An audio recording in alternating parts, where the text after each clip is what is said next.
Fala, meu amigo, minha amiga, seja muito bem-vindo ao nosso primeiro editorial do dia dessa segunda-feira. Pois é, eu sei que eu fiquei devendo para vocês nesse final de semana, mas assim, foi um pouco difícil para trazer vídeo para vocês, gravação. Não nego para vocês que o fato de trabalhar sozinho às vezes é um pouco puxado, tá? Então pretendo logo arrumar alguém para estar me ajudando para não deixar vocês na mão, tá? Já são 4 anos que a gente faz esse conteúdo de domingo a domingo e nos últimos dias eu tive mais cansado, o escritório deu mais trabalho, a empresa de exportação e imigração acaba que a gente precisa dedicar um pouco mais, mas voltamos, né, para trazer conteúdo de qualidade, tá? Hoje, dia 28, segundona, dia de trabalhar para a Janja poder viajar. E vamos para cima, né? A gente tem muita matéria. Tem essa aqui do Marco Rubio que, meu amigo, né? Essa aqui é de arrancar o dedão do pé, né? Porque eu tô vendo uma investida aí muito grande do Donald Trump contra, né, o bigodudo do Maduro. E aí a forma que o Donald Trump especificou, né? A forma que o Donald Trump classificou o regime da Venezuela dessa vez mostra que pode ser que ele esteja disposto, né, a tomar algumas medidas um tanto quanto mais sérias. Outro tema que nós vamos discutir aqui também é sobre um cálculo político do governo Lula, tá? E aí, falando sobre possível prisão do próprio Bolsonaro, a gente vai discutir um pouquinho sobre isso. É óbvio que a nossa novela preferida não vai ficar sem nenhum capítulo, né? O governo Lula tenta comprar briga depois que o Donald Trump confirmou que realmente as taxações virão, né? O secretário do Donald Trump cravou a informação de que a sanção vai chegar, né? A oposição já fala em custo Moraes, né? O quanto que a existência do ministro Alexandre de Moraes custa para os cofres públicos, né? Com esse tarifaço, já entende que a hipótese do tarifaço é culpa, né, do Donald Trump, do Alexandre de Moraes, que o Donald Trump está aplicando, e do Lula, né? E aí já estão falando que a oposição vai ter uma pauta única agora, que já não é mais anistia, é impeachment do ministro Alexandre de Moraes. A imprensa já entende que a lei magnífica vai chegar com pressão, né, com sanções muito pesadas, e aí, né, nós vamos falar também do impacto que essa sanção está dando, né, no cenário político para 2026, e aí dentro da própria direita, tá bom? E vamos entender tudo isso nesse editorial. Então, esse é o nosso Café com Política. Muito obrigado pela confiança e pela credibilidade. Para vocês que nos acompanham, buscam um canal de credibilidade, que, sabe, sempre traz conteúdo com seriedade para vocês, cogite se inscrever no canal e ter aí, né, sempre notícia relevante chegando para vocês. Combinado? Vamos para cima? Vamos de informação? Então vem comigo, que eu sei que você está aqui por isso, tá bom? Bora para cima. Vamos começar com essa matéria do Marco Rubio, tá? É o seguinte, o Marco Rubio resolveu comprar briga com o Maduro. Poder 360, essa matéria. O Maduro não é presidente da Venezuela. Seu governo é ilegítimo. É a própria mensagem do secretário falando em nome do país, falando em nome dos Estados Unidos. O secretário de Estado dos Estados Unidos, que é o Marco Rubio, figura que ficou notoriamente conhecida, principalmente, né, pela sua linha dura contra socialistas, né, contra a esquerda. O Marco Rubio também, né, por ter anunciado sanções contra o ministro Supremo Alexandre de Moraes, o Marco Rubio divulgou um comunicado, né, ontem, no domingo, dizendo que ele condena o regime venezuelano e que o Nicolás Maduro, né, líder da esquerda, tem que cair. Abre aspas, né? Ele falou o seguinte, ó. Um ano depois do ditador Nicolás Maduro desafiar a vontade do povo venezuelano ao se declarar vencedor sem fundamento, os Estados Unidos permanecem firmes em seu apoio inabalável à restauração da ordem democrática e da justiça na Venezuela. Mas esse não foi o principal ponto, né, da publicação do Marco Rubio que mais chamou atenção. Vários jornais internacionais, hoje no mundo militar, né, também publicou aqui falando sobre a repercussão da publicação do Marco Rubio sobre o Maduro, né? O trecho mais importante que o Marco Rubio publicou é esse aqui, ó. Abre aspas. Maduro não é o presidente da Venezuela. Seu regime não é o governo legítimo, ou seja, repudiamos qualquer ato e ação do próprio Maduro. E se qualquer ação for feita contra o Maduro, não estamos violando soberania nenhuma porque não estamos indo contra um governo legítimo. Ele escreveu além. Ele continuou dizendo o seguinte: Maduro é o chefe do cartel de Los Soles, uma organização narcoterrorista que tomou posse de um país. E ele está sendo indiciado por tráfico de drogas para os Estados Unidos. Pois é, o secretário Marco Rubio falou do indiciamento do Maduro agora. E foi além. Matéria do Metrópolis agora. Estados Unidos dizem que, abre aspas, o regime criminoso de Maduro não durará para sempre. Em uma publicação no X, agora a embaixada, não foi o Marco Rubio, a embaixada dos Estados Unidos na Venezuela se dirigiu ao povo venezuelano e afirmou que o regime do presidente Maduro e o seu regime criminoso não vão durar para sempre. A postagem foi feita logo depois da postagem do Marco Rubio, né? Escreveram o seguinte: ao povo venezuelano, Maduro e seu regime criminoso não durarão para sempre, e a terra de Bolívar voltará a ser democrática e livre, postaram os representantes norte-americanos. Mostrando uma nova sinalização, uma nova postura, agora muito mais combativa do governo norte-americano do Donald Trump. O governo do Donald Trump, o que a gente entende dele hoje, é que ele chegou pro tudo ou nada. Né? Acabou aquela historinha de falsa diplomacia.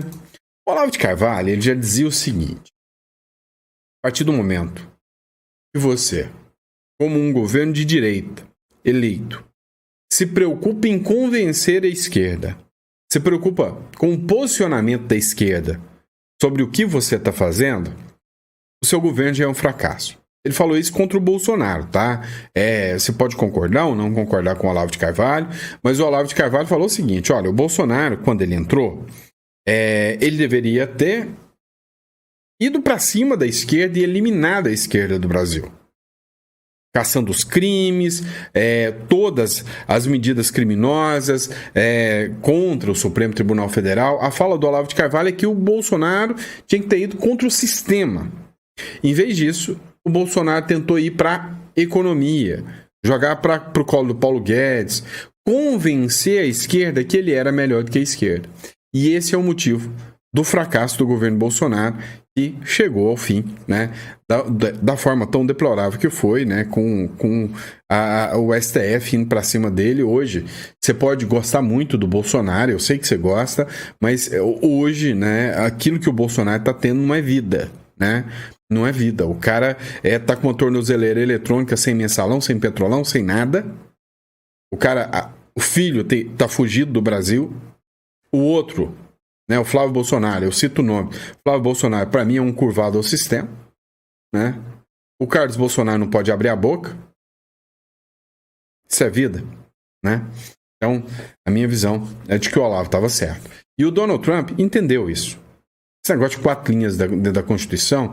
Tanto é que ele fez uma postagem, vou até falar disso no próximo editorial, talvez, com vocês. Fez uma postagem, né, feita com inteligência artificial, de carros de polícia correndo atrás do Barack Obama. Ou seja, o que a esquerda está fazendo, o modus operandi da esquerda agir aqui no Brasil, ele vai fazer lá. Agora, ele está indiciando o Barack Obama por tentativa de golpe de Estado. O que estão fazendo com o Bolsonaro aqui, ele vai fazer lá. Ou seja, que 4 linhas da Constituição, que nada. Que ter diálogo com vocês, que nada. Eu vou fazer exatamente o que vocês fazem. E isso serve também para os países aqui da América do Sul. Então o Donald Trump não veio com brincadeira, não. O homem é doidinho de pedra, vocês sabem disso.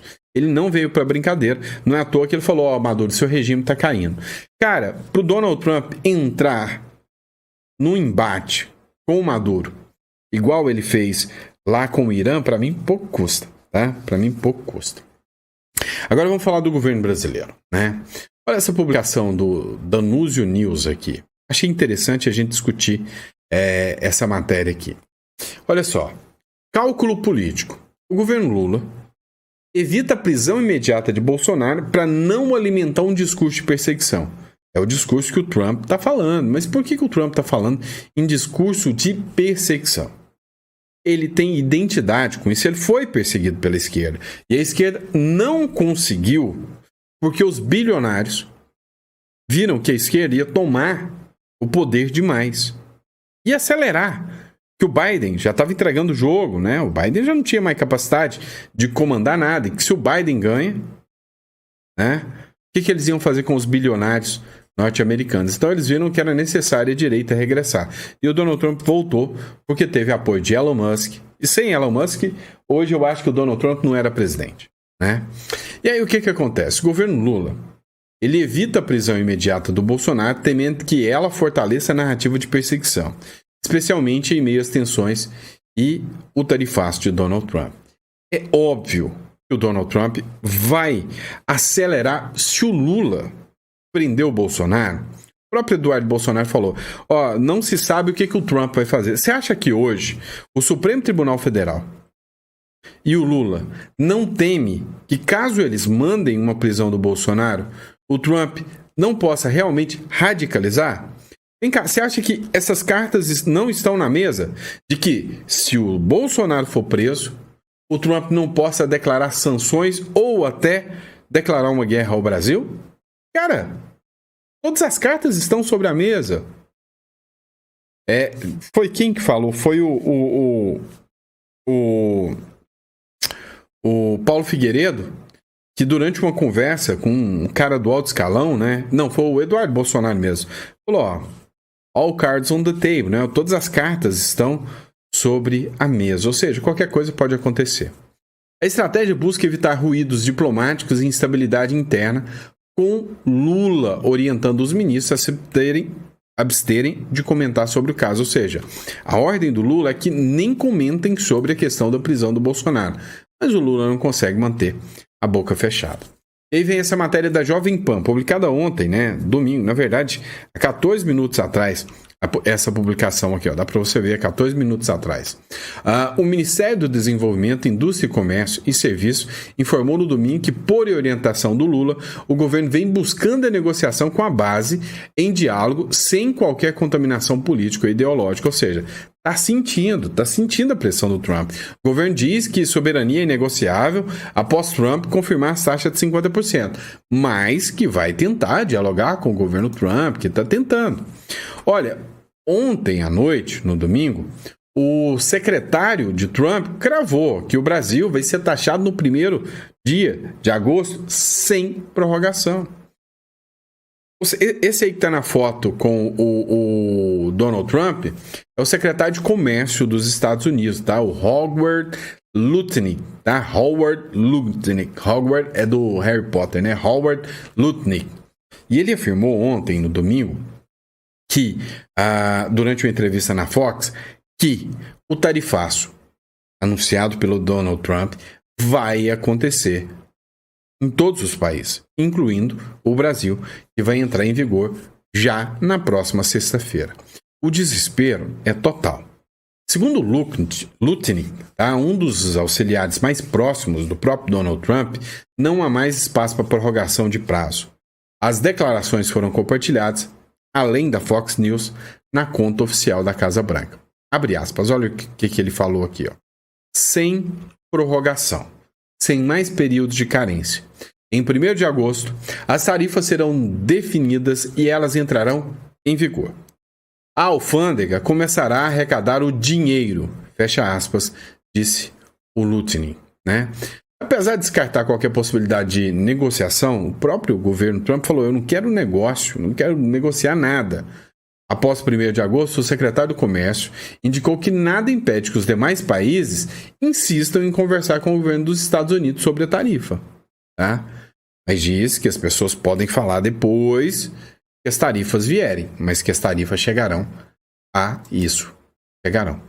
E aí, né, o deputado Alex Brasil fez uma publicação dizendo que tudo isso, né, e aí é o discurso da oposição, é o custo Moraes. Ele falou o seguinte, abre aspas, o custo Moraes é a chaga que gangrena na economia brasileira, um tumor plantado pelo ativismo judicial de Alexandre de Moraes que esmaga empresas e espanta investimentos com sua caneta tirânica.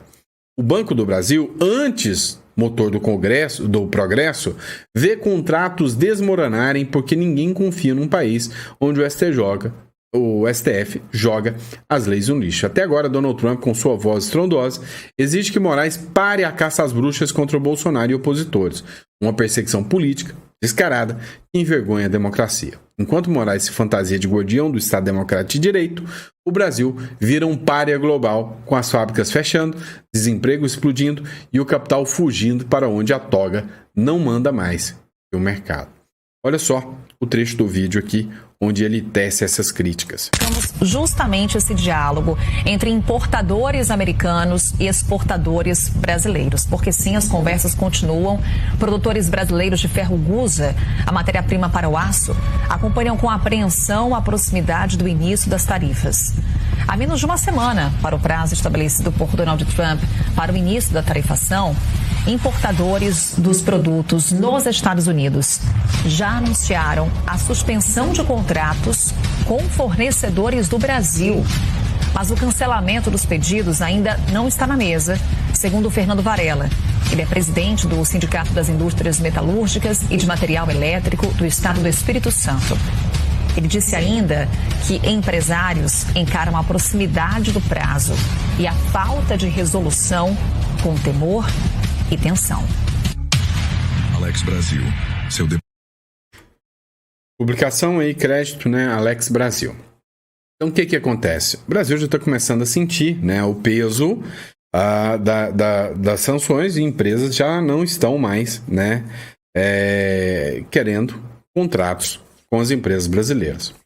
Matéria da Gazeta do Povo, a Lei Magnitsky. Bancos que mantiverem contas de sancionados poderão ser punidos. A gente está falando isso há 3 meses. Que a Lei Magnitsky, ela está vinculada ao código SWIFT, né? Que é um modelo padrão de transferências internacionais usando o dólar, né, como base aí. E aí o que acontece, né? O que a gente pode levantar, né, de preocupação? As instituições financeiras, elas podem ser alvos.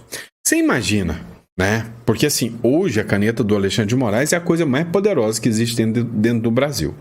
Não existe nada mais poderoso do que a caneta do ministro Alexandre de Moraes. Aí, você tem um Banco do Brasil que resolve, né, descumprir a ordem do Donald Trump e manter uma conta ali do Alexandre de Moraes porque tem medo da caneta do Alexandre de Moraes fechar o banco do dia para a noite. Mas, se continuar com a conta do Alexandre de Moraes, o Donald Trump pode excluir o Banco do Brasil do sistema SWIFT. O que vai acontecer com todos os investidores que estão lá? Vai tudo quebrar. Instituições financeiras que mantiverem relações com pessoas ou entidades sob sanções dos Estados Unidos correm o risco de sofrer penalidades severas, incluindo a perda de acesso ao sistema financeiro americano. A medida se baseia na Lei Magnitsky, instrumento legal que permite sanções secundárias a bancos e empresas que façam negócio com alvos de punições determinadas por Washington. A regra atinge especialmente, olha só, operações em dólar e compromete vínculos com bancos sediados nos Estados Unidos.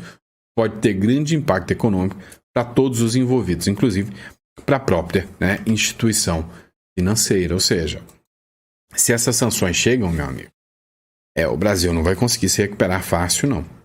E aí tem um embate, né, pelo espólio de homem vivo, né, que é o Bolsonaro. O Bolsonaro ainda está aí. E todo mundo brigando pelo espólio do Bolsonaro na presidência.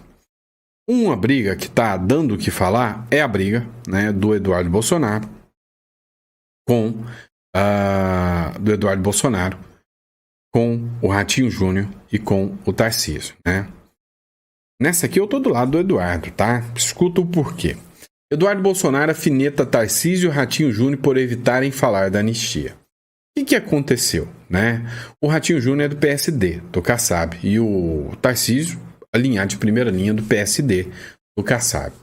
O deputado Eduardo Bolsonaro criticou duramente os governadores de São Paulo, Tarcísio de Freitas, e do Paraná, o Ratinho Júnior, por não mencionarem a possibilidade de anistia aos chamados presos políticos durante negociações sobre o tarifaço americano. Em postagens no X, antigo Twitter, Eduardo acusou Tarcísio de enganar a população ao focar apenas na tarifa de 50%, sem abordar a crise constitucional e institucional e as cartas enviadas pelo ex-presidente Donald Trump, que ele considera essenciais para resolver o impasse. O que o Eduardo Bolsonaro falou? Falou que o Tarcísio foi hipócrita, tá? Por quê? Porque ele ignorou que as sanções do Donald Trump são por causa da perseguição ao Eduardo Bolsonaro. E que o Tarcísio trouxe só um discurso, né? Aqui em virtude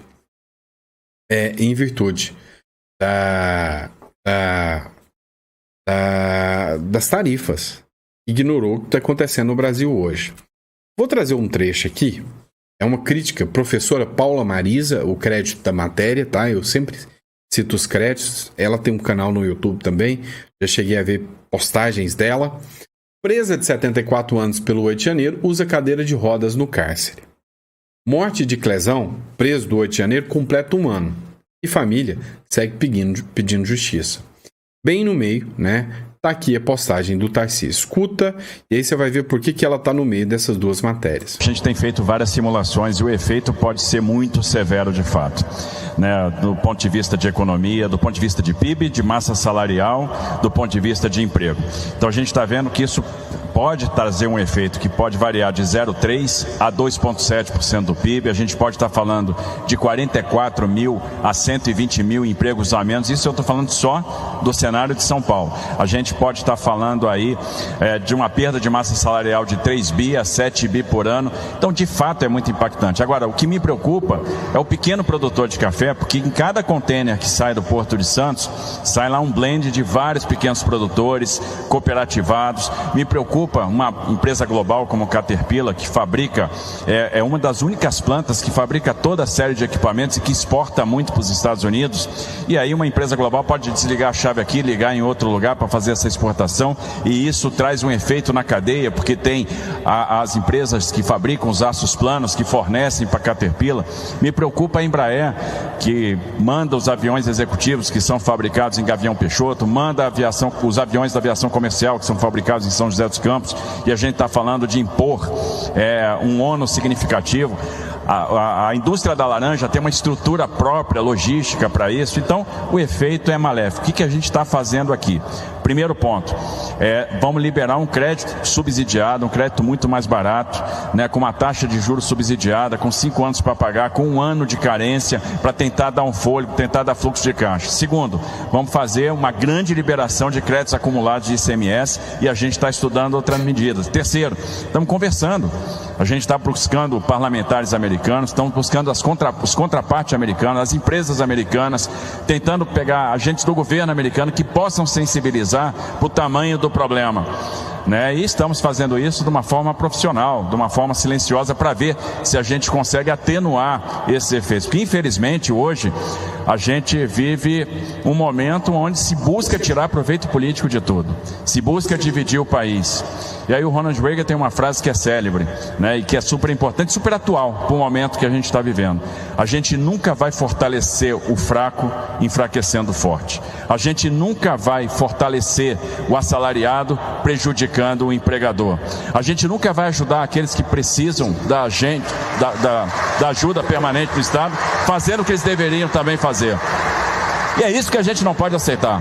Esse cenário de nada pode estar acima do interesse nacional. E quando a gente fala em soberania, a pior agressão à soberania é a divisão interna. A divisão interna é o que enfraquece o país. Então, se a gente não botar a bola no chão, não agir como adulto e não resolver o problema, quem vai perder é o Brasil. E a consequência virá. E aí nós vamos trabalhar para que a consequência não venha. Vamos lá. Essa matéria é do Metrópolis, E aí a gente precisa levar em consideração 2 pontos. Vamos falar como gente grande aqui, tá? Sem auê, sem oba-oba, tá? O primeiro ponto que vocês precisam saber, tá? Eu concordo 100% com os discursos, né, de que primeiro tem que discutir a liberdade e a economia, né, ela não pode existir sem a liberdade. Afinal, quem é que vai investir num país onde, né, por uma briguinha com o juiz, ele manda bloquear uma outra empresa, como aconteceu com a Starlink, em relação ao X? Então, assim, é óbvio que o atentado contra as liberdades que acontece hoje no Brasil impacta demais a economia. Então, você falar só de economia sem entender o impacto do ataque às liberdades nessa economia é ser ingênuo demais. Então, a crítica do Eduardo Bolsonaro ao Tarcísio de Freitas é a seguinte: peraí, ô Tarcísio, tá falando só de economia por quê? Porque não existe economia no meio de uma ditadura. Alguém que fala em economia, né, lá em Cuba, lá na Venezuela, a economia lá vai bem, né? Então, assim, a crítica do Eduardo Bolsonaro é justa, muito justa. A crítica faz sentido. Afinal, a economia vai desandar. Agora, por que este momento não foi o momento adequado da crítica do Eduardo Bolsonaro? Você tem que entender o seguinte: quando você vai falar para crianças, você usa uma linguagem de criança. Quando você vai falar para políticos, você usa uma linguagem de políticos. Quando você vai falar para empresários, você usa a linguagem dos empresários. O Tarcísio, ele estava dando uma palestra lá na XP, né? Um local, um fórum de investidores. E aí tá todo mundo metendo pau no Tarcísio, né? Por causa da palestra dele não ter citado o 8 de janeiro, a palestra dele não ter citado a necessidade de anistia e que isso é culpa, né? Só resolveria com anistia ampla, geral e restrita. Não. Aqui eu já discordo, tá? Porque eu acho que o Tarcísio foi certo, era um discurso ali para empresários, ali não era hora dele politizar. Agora, ele foi crítico, dizendo: olha, isso aqui está acontecendo, a maior soberania que nós podemos ter é defender os interesses e as pautas nacionais, coisa que o governo atual não está fazendo. Então, cara, por causa deste discurso, entrar no embate com o Tarcísio, eu acho que é contraproducente. Amanhã, se a gente tiver só o Tarcísio e o Lula concorrendo, e o resto todo mundo inelegível, eu ainda prefiro o Tarcísio. E aí você descer a linha no Tarcísio agora, é contraproducente, tá? Concordo com o Eduardo sobre as suas críticas, de que não há economia pujante, né, sem liberdade. Mas cada coisa no seu momento. E aí, matéria do Metrópolis: inimigo comum. Tarcísio, Caiado e Ratinho vêm à direita unida em 2026. Em meio à profusão de pré-candidaturas da direita à presidência da República nas eleições, 3 dos governadores cotados para disputar o Planalto no ano que vem manifestaram nesse sábado confiança de que o campo conservador estará unido contra o presidente Luiz Inácio Lula da Silva, que deve tentar a reeleição. O Bolsonaro vai apoiar um desses 3. Tá? Se você está achando que o Bolsonaro vai lançar o filho dele ou vai lançar a Michelle, esquece. Tá?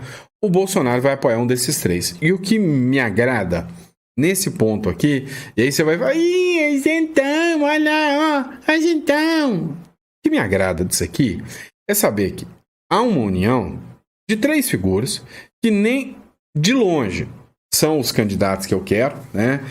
Se você me perguntasse, por óbvio, eu ia querer um candidato como o Milei, um Milei da vida, né? Então, para mim, nem Caiado, nem Tarcísio e nem Ratinho se equiparam ao Milei.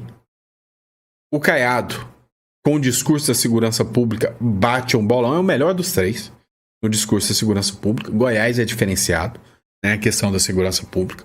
O Tarcísio, na questão econômica, é um cara que herdou, né, aí o estado mais pujante, né, economicamente, mas está fazendo um trabalho excelente.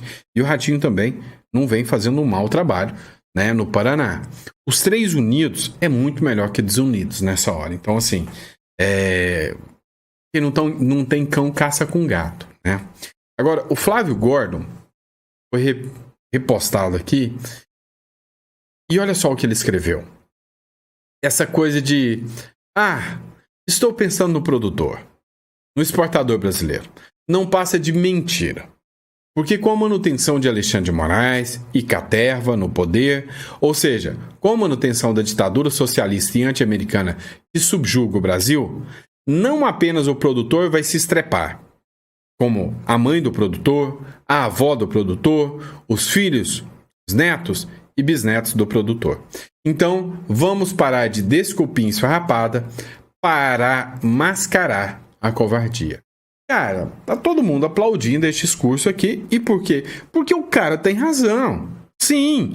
Cara, se continuar esse discurso, todo mundo vai se estrepar. Só que é o seguinte, pelo menos, talvez o sistema ainda tente fingir normalidade. E se for fingir normalidade, figuras como Tarcísio, Caiado e Ratinho agora radicalizarem, só vão deixar os caras inelegíveis. Eu defendo, né, a não radicalização. Você quer um exemplo? Vou te dar um exemplo.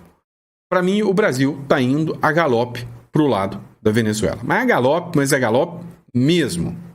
É galope. Qual que é o grande problema? O problema é que a Maria Corina Machado era quem dizia as verdades contra o Maduro. E quem diz a verdade contra o Lula, o que acontece? Olha o que aconteceu com o Eduardo Bolsonaro. Olha o que está acontecendo com o Felipe Barros. Olha o que está acontecendo com o Nicolas, que o TRE pode caçar ele, porque ele falou verdade sobre um livro pornográfico. Não é? Olha o que aconteceu com o Pablo Marçal. 3 ineligibilidades já. O Caiado já sentiu na pele. Teve a ineligibilidade, depois foi revogada. Quem abrir a boca e falar a verdade agora e radicalizar agora, tá fora do play.